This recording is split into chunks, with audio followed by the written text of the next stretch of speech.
All right, we're here in Pennsylvania, and we're going to just. All right, we are going to. Before we get this video started, we're going to announce the winner of our 1,000th subscriber, Gabriel Brandt. You are the winner, Gabriel. We're going to be reaching out to you on Facebook. You're going to spend some time with us this spring in the Turkey Woods, and we got a pretty cool package of some nice gear for you as well. So. Look forward to meeting you and spending some time hunting turkeys here in a couple weeks. The reason we're actually here today is Mitch and I, we're going to go over our bikes we use for hunting here in Pennsylvania and also in Maryland, some other states we go to. Probably about 5 years ago, 6 years ago, we started utilizing mountain bikes to get a little deeper into the public, and over time our setups, just like our mobile hunting setups, our stands have evolved. Every year they get a little bit more improved, I guess you'd call it, and we'll go over that here. We got our bikes behind us. This is Mitch's bike with the Hawk crawler cart attached to it. My bike, bow, and then we have a kitty carrier that we actually converted to a hunting setup. We'll go over that, and actually Tim and I are going to do a video probably sometime soon about how we did that. I think he has a similar kitty carrier. We're going to convert his over for the same idea for his bike. So let's get this started.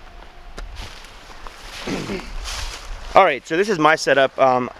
It's a Trek mountain bike. I think it's 29 incher. It's got suspension in the front. There's no rear suspension on this bike.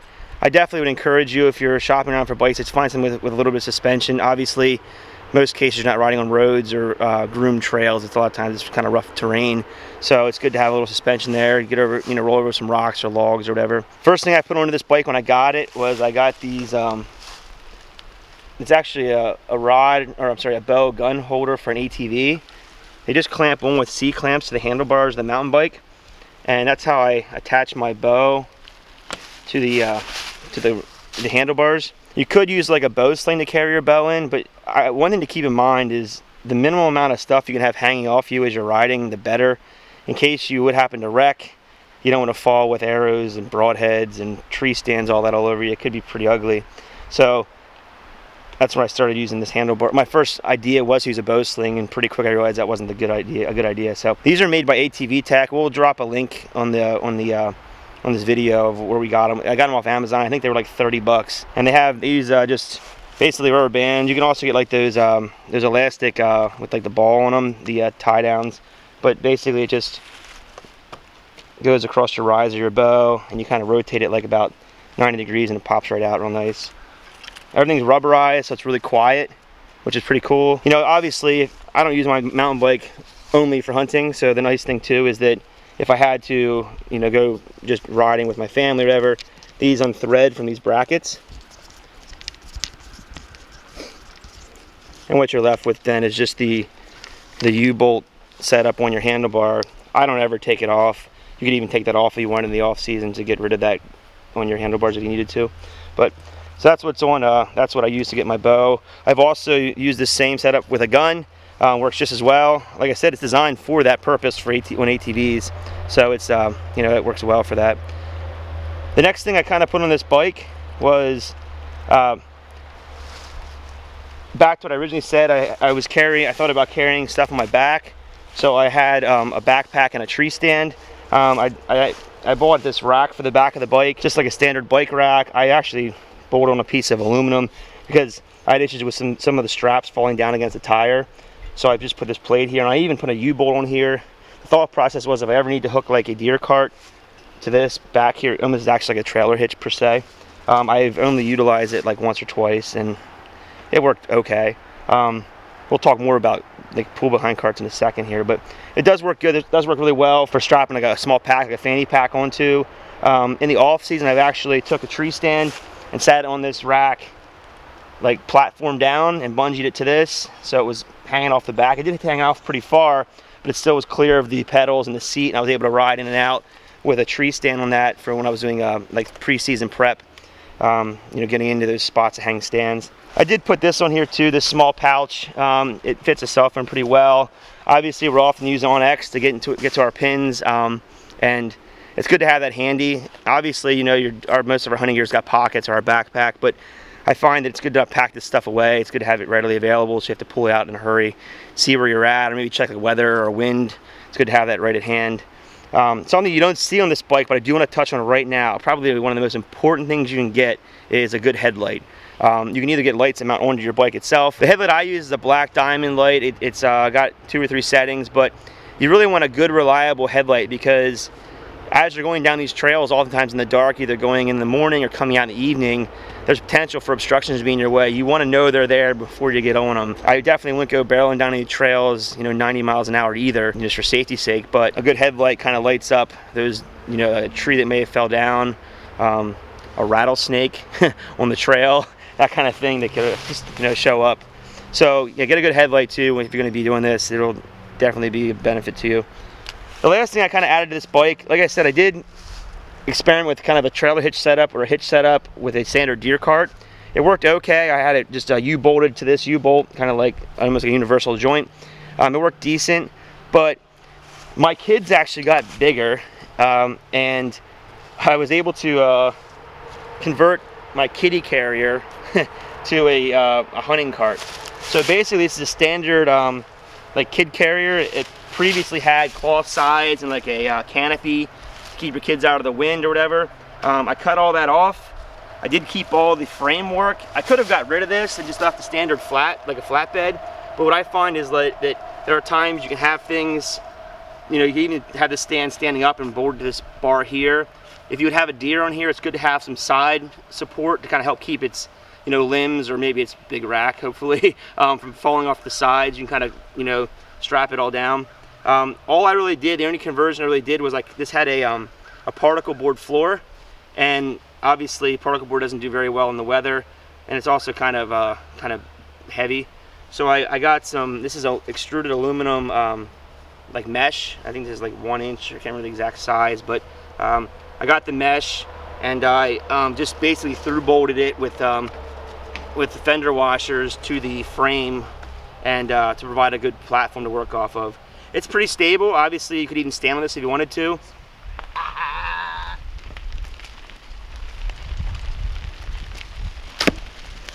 Got it. In case you encounter the Roman army. But as far as hauling out game, gear, stands, backpacks, you could even put your bow on this if you needed to, your weapon or whatever, but it hauls really well. I'm gonna break it down here for you so that you can see how it collapses up pretty easy. The first thing you can do is you can pull this pin here. This is what holds the arm out, so you can drop that down, and actually conveniently enough, just pins back in place, so it keeps it out of the way. You got that. If you wanted to, you can remove the wheels. So you take these out. You got to rotate the axle, but just pull that pin out. That comes, and you can stash this if you needed to, just for so you don't lose it. It does have a little bit of a string on it, so you won't lose it. Get the other one off there. Pull that guy out.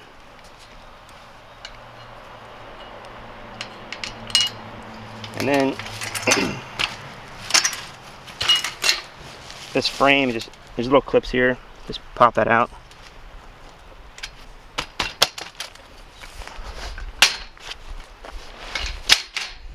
Nice. And you can see, profile-wise,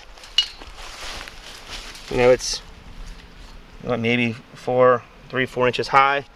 If you get rid of the tires, you're only looking at 2 or 3 inches in height. What I usually do is I usually keep the wheels on, actually, because it provides a way to roll it in and out of my truck bed. And I'll have this on the bottom, like down first, and I'll put my bike on top. The front tire of my bike comes off, and I just set it on top of here, and it packs it really well into my truck.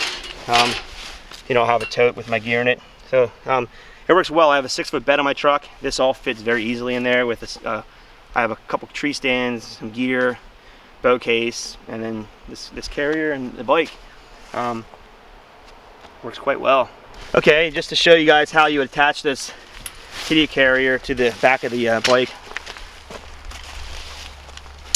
The hardest part actually is just lining the hole up. The carrier came with this bracket that clamps onto my axle, the rear axle of my bike. It's just almost like a piece of pipe, like the collar, but you pull this pin and then you just insert this into the receiver. Like I said, the hardest part is pretty much lining that up.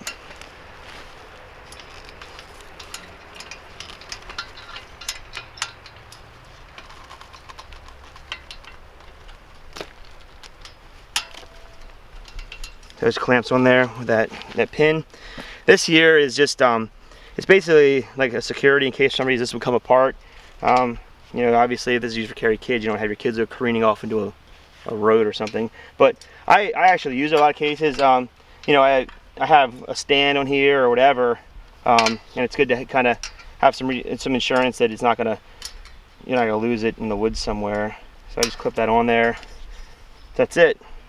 That pin through that bracket, and this kind of security strap attached to the bike, ready to roll. Probably most of our setups though are in areas that are so thick and tight that there isn't a really good established road systems.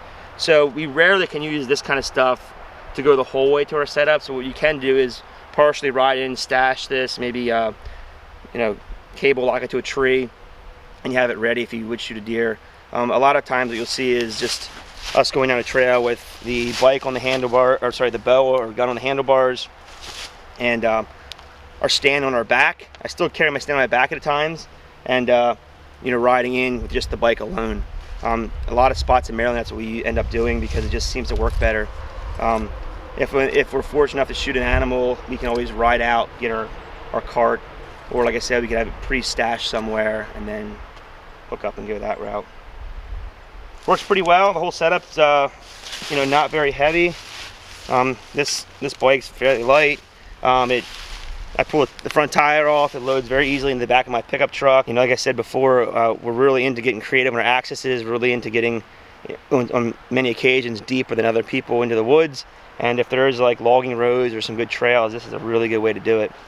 All right, well, definitely not as long-winded as Mr. Go here, but same thing as his, you know, pretty self-explanatory, you know, same as Jason showed you here. Bow or gun, whatever, goes in there. I don't have mine with me like he did, but rotates up, lock it down. Mine's not as refined as what Jason's is. He's been doing it a lot longer than me. When I first started using a bike to access spots, I had some cheapy, you know, I think it was Kmart or something like that. Found real quick the brakes are really, really important. Jason and I were going into a spot, it was dark out, and coming down the hill, and blew right on by him. I had no brakes. So after that, we decided I wasn't going to use that bike anymore for accessing, you know, the spots in the dark. So I upgraded to a Trek. Any decent bike, you know, out there, really, just make sure you got good brakes. It's very important.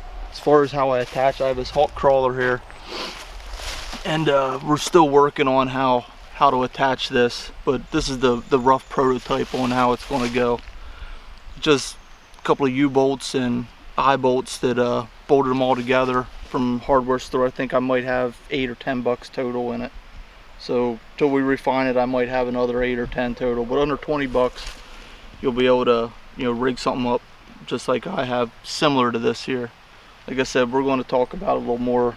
You know, maybe I can get Stipe to come over here and put his 2 cents in on how we can refine this and make it a little better. But as far as the way it's, the idea, I think it's going to work pretty good. Yeah. Keeps everything off the tire and still pivots. Yeah, I definitely think what you got here, it will work. It can work. I just think we gotta, in the R&D stage of it, we got to get rid of this reflector first, I believe, because right now I think, because once you put weight on, see it flexing. Gotta watch your weight on it, because that'll snap that off, and that can go into your tire and stop you real quick. You probably don't want to do that in the dark in the morning or something going in. You definitely got to find a way to clamp this onto this rail a little more so it doesn't slide we around. Talked about just a slightly longer eye bolt and drilling it in. Yeah, eliminating this altogether. Just eye bolt just get through rid of this here, U-bolt altogether. straight through. Yeah. Yep. I agree. You definitely have some room here, and you got 2-3 inches of clearance here, so you could even that size, as long as the eye bolt's been able to go through your rail here. Yeah. It'd be fine. That side, but I think we still have to stick with the U-bolt on this side, just right. how it's attached. I would leave the U-bolt. I mean, this could be more rigid. I would take the strap off of this one, and I would clamp them get tight. rid of the reflector, clamp this tight, put this one back on, and like I said, get 2 lock nuts on this eye bolt here. Okay. And tighten it till it's just barely tight. That way it has your side-to-side movement, so it doesn't feel stiff when you're steering. And then with your eye bolt in there, that would be my next step on that to see how it feels. But I mean, you just got to play with it, and You can can get tell. it. You can already tell though. It rolls very nice. You know, it's going to work well. And I like how it just needs to be a little more rigid. well, and even where you have it clamped on that is pretty close to your. When you use this cart, you don't want to elevate it too high. You kind of keep it like about waist height, and it's pretty close to that. So the cart should haul real nice. That's my mobile setup there. I mean, it's still in the research stages, but we'll have it fine-tuned by the time we roll around to this fall. Hopefully we'll have some stuff laying on the back of it. Yeah. Hello? Hello? Senior care. Senior care. You kid. It makes you feel better. I got an AARP thing in the mail on my 40th birthday. Nice.